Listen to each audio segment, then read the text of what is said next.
Mami, saan po tayo pupunta? Nakangiting tanong ng batang lalaki sa kanyang ina.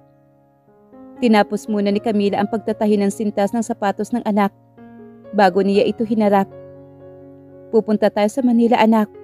Ikakasal si Tita Crisel mo at ikaw ang ring bearer niya. Nakangiti niyang sagot rito. Ano po iyon, Mami? Ang ibig sabihin, ikaw ang magdadala ng singsing ni Tita Crisel at na mapapangasawa niya. Paliwanag naman ni Camila.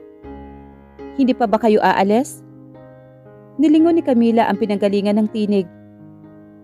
Nanay Cora, hindi po ba talaga kayo sasama sa amin? Tanong naman niya nang tumayo siya at lumapit dito. Hindi na anak, kayo na lang ng apo ko ang pumunta roon. Mapapagod lang ako sa biyahe. Hintayin ko na lang kayo dito. Tumango na lang si Camila. Kagabi pa niya pinipilit na sumama sa kanila si Nanay Cora, pero pilit ang tanggi nito. Sige po, babalik din kami agad pagkatapos ng kasal. Binalikan naman niya ang kanyang anak. Magpaalam ka na kay Lola para makaalis na tayo. Utos naman niya sa anak. Lumapit naman ito kay Nanay Cora. Niyakap na matanda ang bata. Babay Lola. Malapad ang ngiting wika naman ni Marco nang pakawalan ito ni Nanay Cora. Isinukbit naman ni Camila ang backpack, pati na ang kanyang sling bag, saka siya lumapit sa maglola. Aalis na po kami, Nay. Ingat po kayo rito. Hinalikan niya sa pisngi ang matanda. Pagkatapos sinila na niya ang anak papalabas ng bahay. Sa labas ay nag-aabang na sa kanila ang isang tricycle. Mag-iingat kayo sa biyahe. Pahabol naman ni Nanay Cora nang makasakay na sila sa loob ng tricycle. Sina Camila at si Marco. Kumaway naman ang mag-ina. Habang tumatakbo ang tricycle, ay hindi maiwasang lingunin ni Camila ang kanyang yaya. 5 taon na mula noong sumama siya sa yaya niya. Noong araw na dumaosdo siya sa hagdanan at dinugo siya, agad siyang dinala nito sa hospital. Mabuti na lang at naagapan ng doktor ang kalagayan niya. Muntik na malaglag ang ipinagbubuntis niya. Pinayuhan siya na ingatan ang kanyang pinagbubuntis. 1 araw lang siya sa hospital. Na-discharge na siya kinabukasan. Makalipas ang 2 araw dumating si Ariel, ang nag-iisang anak naman ni Yaya Cora. Sinusundo sila nito at dadalhin daw sa Baler, kung saan ito nakapangasawa ng isang doktor. Mas mabuti na raw doon na sila tumira para mabantayan siya ng asawa nito na isang OB-GYN. Natuwa naman si Yaya Cora. Agad itong pumayag sa gusto ng Kuya Ariel niya. Kaya dito na lang sila tumira mula noon. Magkakasama sila sa iisang bahay noon. Pero 1 buwan pagkapanganak niya kay Marco, nag-migrate na sa Hawaii sina Kuya Ariel at si Ate Sentia niya. Doon na nagkaanak ang dalawa. Noong nakaraang taon nagbakasyon ang mag-asawa kasamang anak nilang si Sydney, na mas bata ng 1 taon kay Marco. Kasama nilang bumalik si Nanay Cora. Tapos umuwi ang yaya niya noong 1 linggo para magbakasyon. Babalik din ito ng Hawaii sa susunod na linggo. Masaya na si Camila sa buhay niya. Kahit hindi niya natapos ang huling semester ng kurso niya, may maayos pa rin naman siyang trabaho. Nagsusulat siya sa isang online writing application. Kahit paano kumikita naman siya ng ilang daang dolyar sa bawat buwan. Bukod pa roon may binabantayan siyang bookshop kung saan nagtitinda siya ng mga second-hand na libro. Sa mga hindi kayang bumili, pinaparintahan na lang niya ito. Sapat na ang kinikita niya para mabuhay sila ng maayos na mag-ina. May itinabi rin naman siyang pera na ginagastos niya tuwing magkakasakit ang anak. Ipinanganak kasi si Marco na mahina ang puso nito, kaya lagi ito sa doktor at sa hospital. Bawal itong mapagod ng husto. Unang pagkakataon nga na babiyahe ito na malayo. Kung hindi lang talaga siya nahihiya kay Crisel, hindi sana siya papayag na maging ring bearer ang anak niya sa kasal ng best friend niya. Noong 1 taon lang sila nagkitang muli ng kaibigan na magpunta siya sa Maynila para sa International Book Fair. Mula noon ay lagi na sila nag-uusap. Madalas kasama pa niya si Marco kapag nag-uusap sila. Nangako rin ang kaibigan niya na tutulungan siya nitong makahanap ng magaling na doktor para sa anak niya. Kaya heto sila ngayon, babiyahin ng ilang oras para dumalo sa kasal ni Crisel. Hapon na makarating sila sa Glorious Hotel kung saan naka-check-in ang best friend niya at ang ilang entourage nito. Pagdating nila sa hotel ay sinamahan sila ng isang staff hanggang sa kanilang kwarto. Maganda ang kwarto at maluwag pa sa kanilang mag-ina ang kama. "Mami, dito tayo titira. Ang ganda-ganda po ng bahay ni Tita Crisel." Bahagyang natawa naman si Camila sa sinabi ng anak. Ngunit may kaunting kurot sa puso niya nang maalala ang nangyari sa kanya noon. Kung siguro hindi sila naghiwalay ni Miguel noon, siguradong marangyang buhay din ang nakalakha ng anak niya. Malamang magiging pangkaraniwang senaryo na lang sa paningin nito ang mga hotel at maging ang mga resort. Sa yaman ng pamilya ni Miguel, kayang-kaya nilang ibigay ang lahat ng kailangan at kagustuhan ng anak niya. Nanghihinayang siya sa nangyari sa kanila ni Miguel, ngunit nagpapasalamat pa rin siya dahil tahimik na ang buhay niya. Aanhin ba niya ang karangyaan kung problema naman siya sa pagsasama nila ni Miguel? Mas okay na ang ganito na sila lang ni Marco ang magkasama.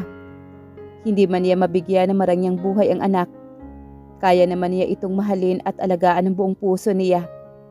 Kaya nga pinili niyang lumayo at hindi na magpakita pa kay Miguel at sa pamilya nito dahil alam niyang magiging magulo lang ang buhay niya sa piling nila. Ayaw sa kanya ni Miguel at tanging mga magulang nito ang nagmamalasakit sa kanya. Anong garantiya na tatanggapin din nila ang anak niya? Paano mamahalin ni Miguel si Marco kung kinasusuklaman siya nito?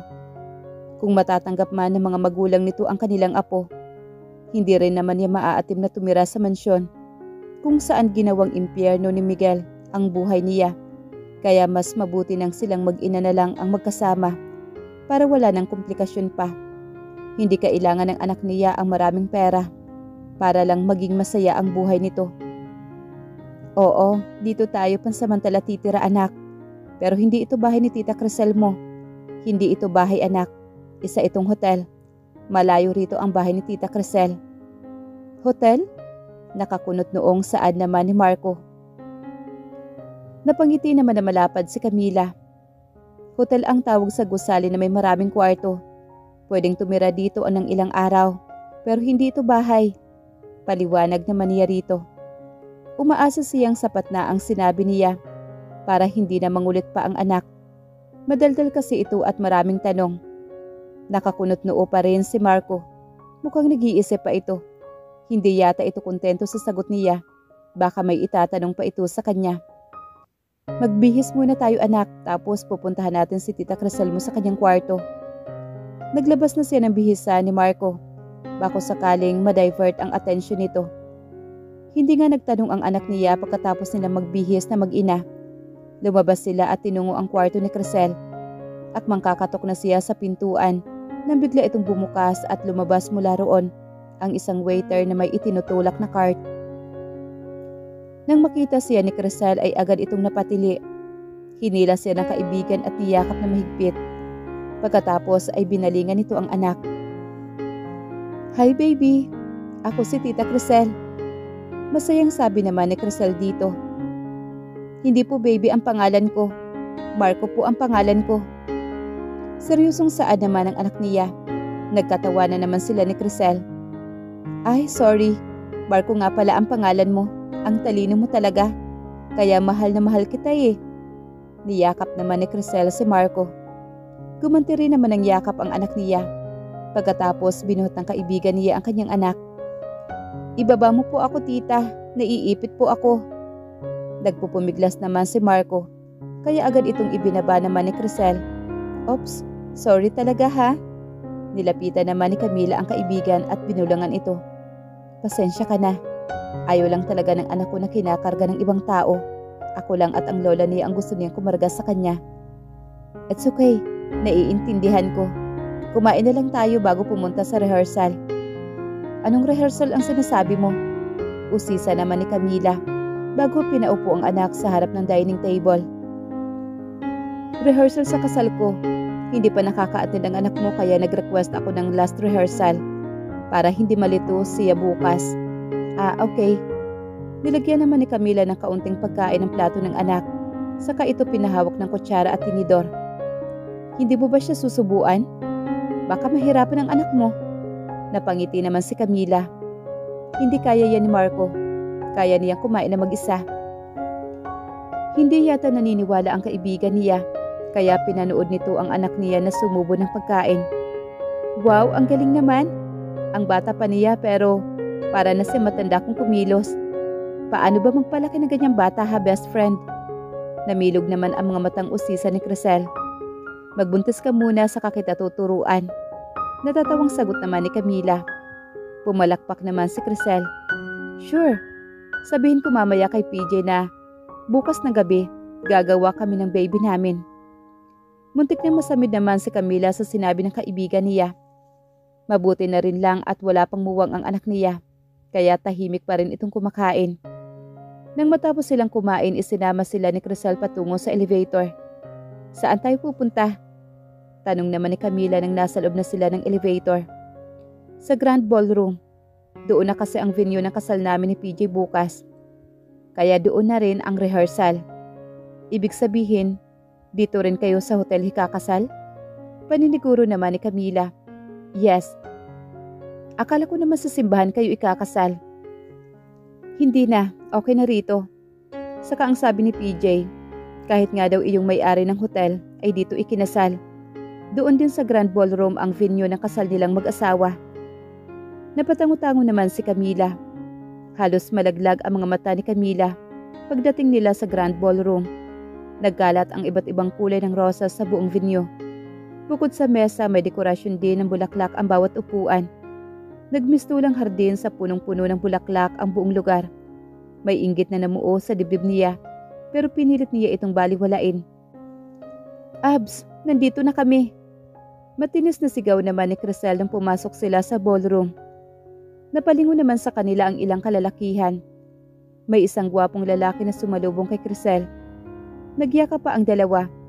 Umiwas agad ang tingin sa Camila dahil may imahe na biglang pumasok sa isip niya pagkakita sa dalawa. Best friend, this is Patrick James, my husband. Abs, this is my best friend, Camila Marie. Pagpapakilala naman ni Crisel nang bumalik na ito sa kanila kasama ang gwapong lalaki. Nice to meet you, Camila. Finally, nagkita rin tayo. Kinamayan naman siya ni PJ. It's a pleasure to meet you too. Abs, ito naman si Marco, ang anak ng best friend ko. Ang gwapo niya, hindi ba? Oh yes, ang gwapo nga ng batang ito. Hello, handsome. Nakangiting ginulo naman ni PJ ang buhok ni Marco. Marco po ang pangalan ko. Pwede rin po bang huwag niyong guluhin ang buhok ko? Pumapangit po kasi ako. Nagkatawanan naman sina Crisel at PJ sa sinabi naman ni Marco. Namula naman ang buong mukha ni Camila. Hindi niya sukat akalain na sasabihin iyon ng anak niya. Pasensya na kayo ha. Ganun lang talaga ang anak ko. Na it's okay. Naiintindihan namin. Bata pa lang siya. Yeah, pero ang cute niya talaga, di ba, Abs? Sana makagawa tayo ng ganyang baby. Sure, bakit hindi? Gusto mo gawin na natin mamaya ah. Kumindot pa si PJ kay Crisel. Hinampas naman ito ni Crisel sa braso. Huwag ka magbiro ng kanyan. May bata rito oh. Wika naman ni Crisel. Saka tumingin naman siya kay Camila. Tumawa lang naman si PJ. I'm sorry, Marco. I'm sorry, Camila.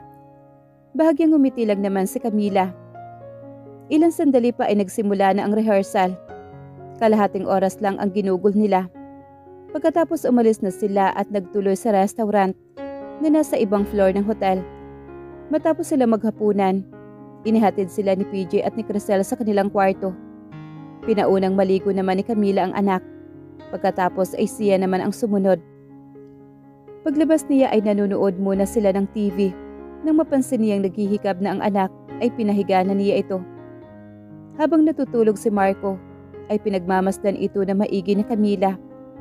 Halos lahat ng physical feature nito ay nakuha sa kanya. Tanging ang hugis ng ilong at kulay ng mga mata at balat nito at buhok ay nakuha naman ito kay Miguel.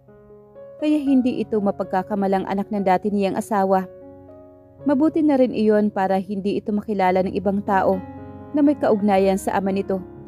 Mahirap na. Ayaw na niyang magkaroon pa ng koneksyon sa pamilyang iyon.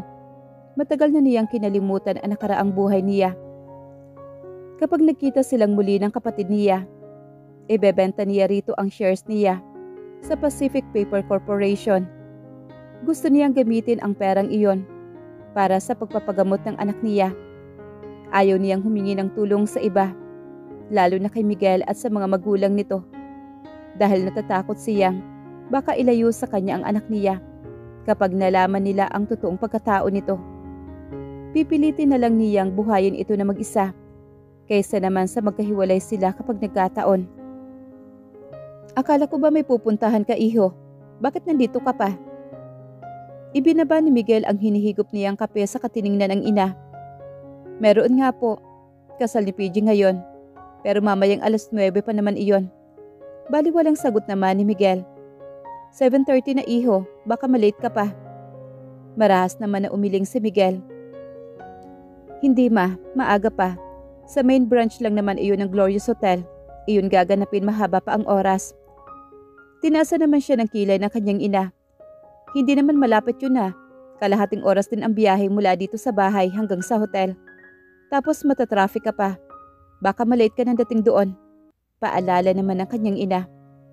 Okay lang yun ma, tinatamad nga akong pumunta. Pero kinukulit talaga ako ni Melvin. Hindi nga ako bumili ng regalo.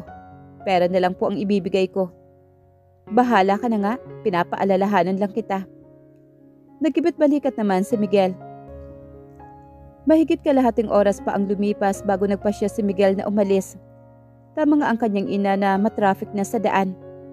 Eksaktong 9:00 nang makarating siya sa Glorious Hotel. Pagkatapos niyang maipark ang kanyang sasakyan, pumasok na siya sa mismong hotel at tinungo ang Grand Ballroom. Tamang-tama naman na nagsimula na ang seremonya nang dumating siya roon.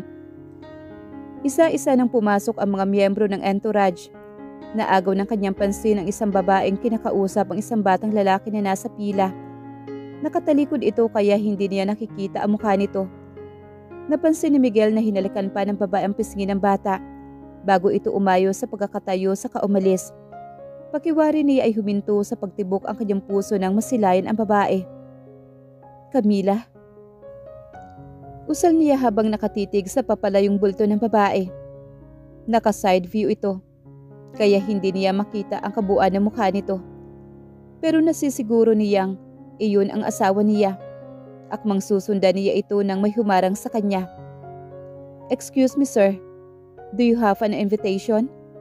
Usisa naman ng isang lalaki sa kanya. Tiningnan niya ito na masama bago kinuha ang invitation sa loob ng coat niya. Kaibigan po ba ng groom or bride? Tanong naman ang kasama nitong babae. Groom. Naiinis niyang sagot naman rito. Iminuwestra naman ng babae ang kaliwang bahagi ng ballroom. This way sir. Napilitang sumunod naman si Miguel. Nagpapalatak naman siya na mapansin na ang direksyon pupuntahan ay hindi ang pinuntahan ni Camila. Marahil may koneksyon ito sa bride ni PJ. Habang nakaupo siya, panay ang linga niya sa paligid. Sa dami ng tao na naroroon, hindi niya makita kung nasaan si Camila. Mabuti naman at nakarating ka na bro. Kararating mo lang ba? Nilingon naman ni Miguel ang nagsalita. Si Melvin pala. Nakatayo ito sa tabi niya. Yeah, kararating ko lang. Kanina ka pa ba? About 30 minutes ago. Tara doon ka na sa tabi ko. Nag-reserve ako ng upuan para sa iyo. Wika naman ni Melvin sa kanya. Tumayo naman si Miguel at sinundan ang kaibigan. Muli na naman niyang nilinga ang kanyang paligid.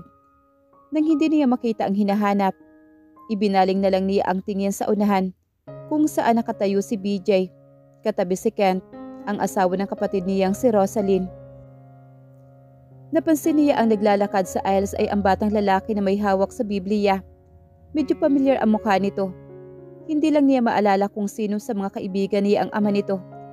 Ang sumunod naglakad sa aisles ay isang naring batang lalaki. May hawak itong una na maliit. Ringberry yata iyon. Titig na titig siya sa bata hanggang sa makarating ito sa harapan. Napakurap siya ng ilang beses nang makita ang buong mukha nito. May kahawig ito pero hindi niya maisip kung sino. Naramdaman ni Miguel na may tumapik sa kanya. Bakit? Nagtatakang tanong naman ni Miguel kay Melvin. Kanina pa kita kinakausap bro, pero hindi ka sumasagot. Nakatutok lang ang mga mata mo doon sa aisles. May problema ba? Napailing naman si Miguel. Wala naman. Na-curious lang ako sa entourage ni na PJ at Crisel. Bahagyang natawa naman si Melvin. Hayang ka na naman. Naiinggit ka na naman ha. Palibhasa hindi ka ikinasal maayos. Naalala mo na naman ba si Camila? Napangiti naman si Miguel. Paano ko ba makakalimutan iyong taong nagparamdam sa akin na dapat makontento ako kung ano ang nasa sakin? Parang ang nakita ko siya kanina. Noong kararating ko lang. Hindi ko lang sigurado kung siya nga iyon o namamalikmata lang ako. Talaga? Nakita mo siya rito? Baka isa siya sa mga kaibigan ni Crisel. Ewan ko, wala akong idea. Sandali lang, tingnan natin sa invitation kung may pangalan nga siya sa entourage. Binuklat naman ni Melvin ang dala nitong invitation. Pinasadahan nito ang buong listahan ng kasama sa mga entourage. Wala namang Camila na pangalan rito. Wika nito pagkaraan ng ilang segundo. Kinuha naman ni Miguel ang invitation kay Melvin. Ilang linggo rin niyang hawak ang sariling invitation. Pero ni minsan hindi niya ito pinagkaabalahan na buklatin. Namilog naman ang mga mata niya na may mapansin siyang pangalan sa entourage. Marco Almasan? Basa niya sa pangalan ng ring bearer. Baka nga nandito si Camila. Paano mo naman nasabi yan? Kanina ang sabi mo hindi ka sigurado kung siya nga yung nakita mo o namalikmata ka lang. Tapos ngayon sasabihin mong baka nandito siya. Ano ba talaga bro? Basahin mo itong pangalan ng ring bearer. Kapareho niya ang apelyido ni Camila. Malamang siya nga yung nakita ko kanina. Dahil naabutan ko siya may kausap na batang lalaki pagdating ko rito. Sinasabi mo bang anak ni Camila ay yung batang iyon? Nanlaki naman ang mga mata ni Miguel. Shit, anak? May anak si Camila? Hindi kaya iyon ang anak nila? Nasaan na ba ang batang iyon? Bakit ka interesado sa kanya ha? Hindi agad nakasagot naman si Miguel. Napalingon naman siya kay Melvin bago ibinaling ang tingin sa makeshift altar. Hindi na niya makita ang mga kasama sa entourage. Tanging sina PJ at Crisel na lang ang naroroon. Miguel, magsabi ka nga sa akin ng totoo. Nabuntis mo ba si Camila bago siya umalis? Biglang napasulyap naman si Miguel sa kaibigan bago siya muling umiwas ng tingin dito. Hindi ako sigurado. Pero may nakita ang maid na pregnancy test sa shorts niya bago siya umalis. May tsansa nga na anak mo iyon, yung may dala ng mga singsing. Pero bakit iba ang apelyido niya? Almasan ang apelyido ni Camila. Baka hindi lang niya ginagamit ang apelyido ko. Kasi nga ang alam niya hiwalay na kami. O pwede rin naman na anak ng kapatid niya o kamag-anak niya yung bata, hindi ba? Iisa lang ang kapatid ni Camila. Babae rin iyon. Si Stella. Wala siyang kapatid na lalaki na magdadala ng apelyido nila. Kaya malabo yung sinasabi mo na anak ng ibang tao ang batang nakita kong kasama ni Camila. Hinalikan pa nga niya ito sa pisngi. Kaya malabang anak niya yung batang yon. Napangiti naman na makahulugan si Melvin. Isa lang ang pwede nating gawin. Kausapin mo yung bata mamaya o kaya naman hanapin mo sa Camila rito. Kung anak mo nga siya, dapat mo siyang makilala. Kawawa naman ang anak mo. Hindi ka niya nakasama ng ilang taon. Animoy may pumiga sa dibdib ni Miguel sa sinabing iyon ni Melvin. Tama nga ang kaibigan niya. Kung may anak nga sila ni Camila, kawawa ang batang iyon. Nawalan ito ng ama dahil sa kagagawa niya. Siguradong pati si Camila ay galit sa kanya. Kaya iyon marahil ang dahilan kung bakit apelyido nito ang ginagamit ng bata. Hindi halos inaalis ni Miguel ang tingin sa makeshift altar kung saan ginagawa ang seremonya ng kasal. Napahawak pa sa kanyang dibdib si Miguel nang makita niya ang ring bearer na lumapit sa ikinakasal. Titig na titig siya sa bata. Napaka-cute nitong tingnan. Bagay na bagay rito ang coat na suot nito. Kailangan niya itong malapitan mamaya. Kailangan din niyang makausap si Camila para malaman ang totoong pagkatao ng bata. Nang matapos ang seremonya, pictures taking naman ang sumunod. Nang tawagin na sila magkakaibigan, hindi na niya nakita pa ang batang hinahanap niya. Kaya noong nasa reception na sila, Panay ang tingin niya sa mga bisitang naroroon. May hinahanap ka ba, bro? Panay naman ang tingin mo sa paligid ah. Puna naman ni Enzo sa kanya. May gusto siyang makita. Kaya siya nagkakaganyan. Saan naman ni Melvin? Sino naman? Usisa naman ni Chris. Baka naghahanap siya ng single ladies na pupurmahan. Matagal na kayong hiwalay ng asawa mo, hindi ba? Sabad naman ni Josh. Napatiimbagang naman si Miguel. Hindi natuloy ang paghihiwalay namin ni Camila. Asawa ko pa rin siya. Hindi rin ako naghahanap ng ipapalit ko sa kanya. Ang totoo nga niyan, parang nakita ko siya rito kanina, kaya ko siya hinahanap. Napao naman ang mga kaibigan niyang kasama sa mesa.